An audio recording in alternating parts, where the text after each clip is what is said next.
Bem, hoje nós vamos falar um pouco sobre o campo elétrico. O campo elétrico ele é uma grandeza vetorial, ou seja, é uma grandeza que pode ser representada por vetores, e esses vetores eles possuem características que são módulo, que é o valor numérico do vetor, direção, que pode ser vertical, horizontal ou inclinada, e o sentido, que está totalmente atrelado à roda dos ventos. O campo elétrico, ele é calculado pela intensidade da força elétrica que é exercida sobre o módulo de uma carga teste, que é aquela carga que não gera o campo elétrico, mas sofre o campo elétrico da carga geradora. Por isso, FE representa a força elétrica e Qzinho representa o módulo da carga teste. Bem, o campo elétrico, por ser uma grandeza, ele tem unidades de medida, sendo o padrão aquela unidade que está de acordo com o SI, Newton por Coulomb, que faz muito sentido se a gente voltar para essa fórmula, uma vez que força é dada em Newton, no SI, e carga elétrica é dada por Coulomb, também no SI, então a gente fica com Newton por Coulomb. Bem, o campo elétrico, ele é um sistema conservativo. Sistema conservativo é aquele que preserva energia mecânica. Bem, o campo elétrico ele possui duas funções, que é a de gerar potencial elétrico e força elétrica. Esse potencial elétrico ele é desempenhado na carga teste e ele está relacionado com a energia potencial elétrica que uma carga ela acumula em um ponto desse campo. Essa energia potencial, ela ao sofrer a ação de uma força, ela vai se transformando, ela transforma-se em energia cinética, que é aquela energia do movimento. E é por isso que a gente diz aqui que o campo elétrico ele é um sistema conservativo, porque a quantidade de energia potencial, ela se transforma em energia cinética. Então, há uma conservação de energia mecânica. Como dito antes, o campo elétrico ele também gera força elétrica, que pode ser de atração ou repulsão. E essa força ela é exercida na carga teste. A carga teste ela pode ser positiva ou negativa. Quando a carga ela é positiva, ela provoca sentidos iguais entre o vetor campo e o vetor força elétrica. Já quando a carga ela é negativa, ela provoca sentidos opostos entre o vetor campo e o vetor força. O campo elétrico ele é representado pelas linhas de campo. Michael Faraday ele representou esse campo através de linhas. E essas linhas elas podem ser convergentes, que são as linhas que convergem, elas apontam para a carga, ou seja, elas tendem para o mesmo ponto, e elas também podem ser divergentes, que são as linhas que partem da carga, elas partem de um mesmo ponto e seguem em outras direções. As linhas convergentes elas são resultantes dos corpos negativos, enquanto as linhas divergentes elas são decorrentes dos corpos positivos. Além disso, essas linhas elas possuem uma densidade superficial, que seria uma concentração de linhas, digamos assim.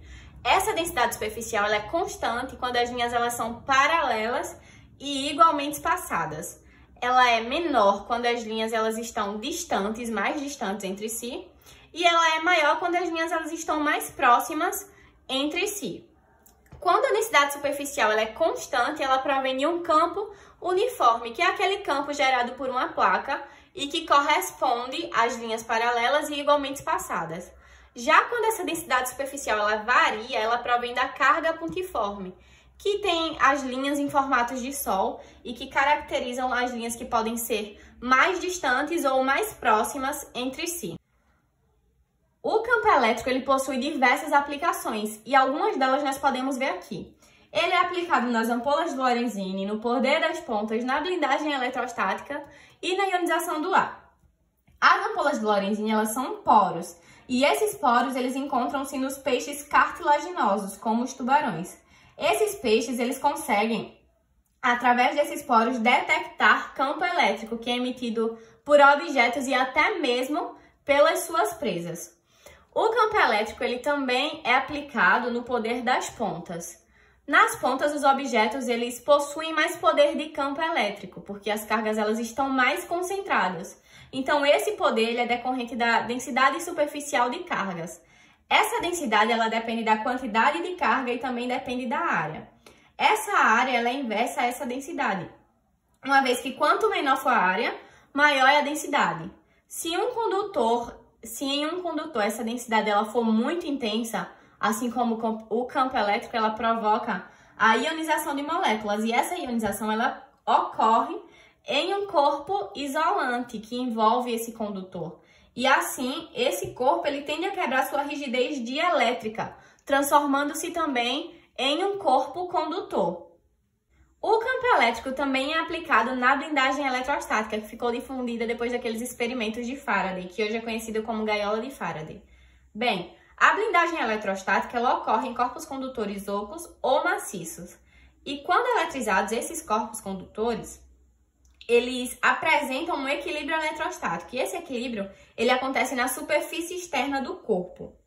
Bem, esse equilíbrio é basicamente quando as cargas elétricas elas buscam a repulsão máxima, o que vai provocar um campo elétrico interno nulo, o que vai também invalidar a indução de um corpo neutro dentro de um corpo condutor, uma vez que esse corpo condutor ele vai servir como uma blindagem para esse corpo neutro e vai fazer com que esse corpo neutro ele não sofra ações elétricas. Outra aplicação do campo elétrico é a ionização do ar.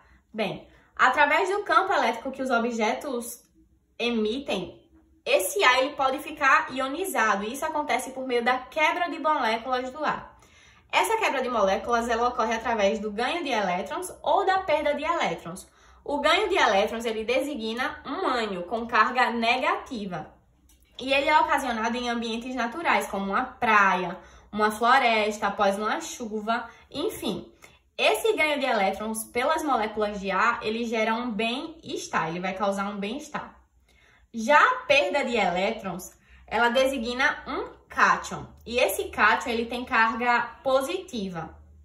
E é geralmente resultante, ele decorre da poluição ou de ambientes com muitos aparelhos ligados, muitos aparelhos elétricos ligados. Bem, essa perda de elétrons pelas moléculas de ar, ela causa mal-estar e prejuízos na nossa saúde, como estresse, cansaço, irritabilidade e afins.